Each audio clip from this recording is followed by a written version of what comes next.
Saint-Pierre, l'envoyé spécial de KTO sur place à Douai. Bonjour Philippine, et merci de nous accompagner. Peut-être pour dire un mot sur ces défis qui se présentent aujourd'hui, le contexte particulier, en particulier peut-être celle d'un contexte politique polarisé, instable en Espagne.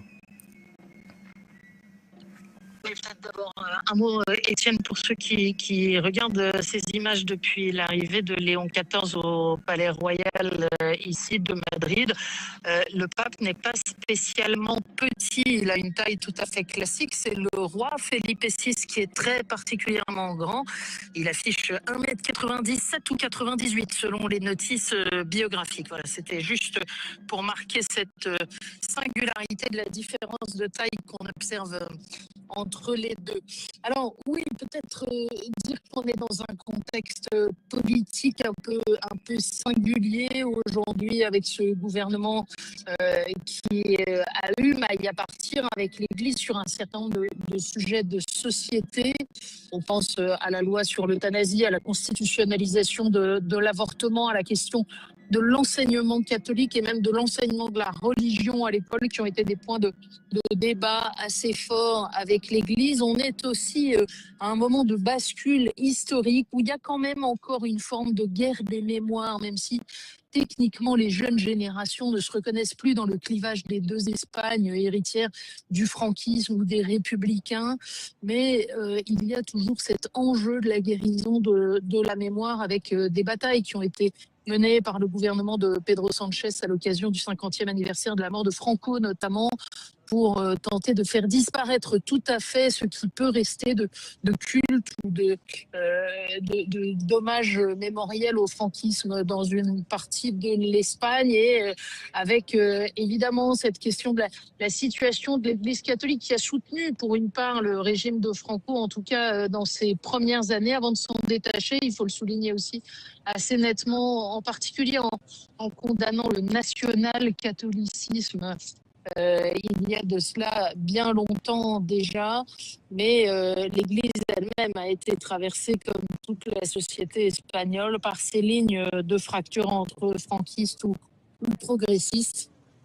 Et donc c'est avec le temps finalement et les nouvelles générations, notamment les nouvelles générations d'évêques, que progressivement ces fractures sont surmontées. Mais ça reste des sujets très compliqués et régulièrement l'occasion de crises, de crispation dans les relations entre l'Église et le gouvernement, en particulier quand il s'agit de gouvernements de gauche. Et puis sur les défis de société, justement, l'Église s'engage, vous le disiez à l'instant, il y a parfois des oppositions frontales avec les options politiques portées par les différents gouvernements, et en même temps des points parfois d'accord et de collaboration, de coopération. Oui, ou de réconciliation, parce que si on prend la question de la crise des abus, par exemple, qui frappe encore ici de plein fouet l'Église catholique, eh bien c'est plutôt d'abord de la société civile et du monde politique que sont venues des commissions d'enquête, des commissions historiques, pas forcément souhaitées par les instances ecclésiales.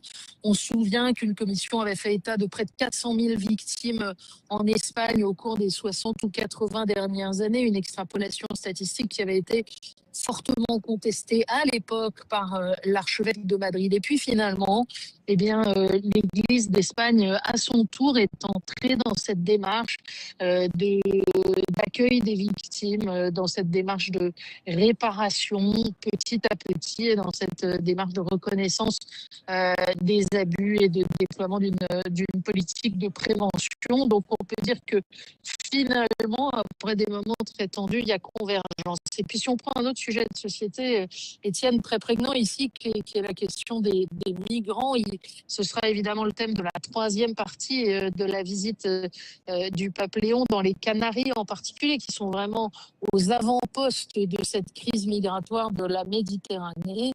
Eh bien, si on prend ce sujet-là, on observe que la conférence épiscopale espagnole a officiellement apporté son soutien à la dernière initiative du gouvernement de Pedro Sánchez il y a quelques semaines, qui consistait à régulariser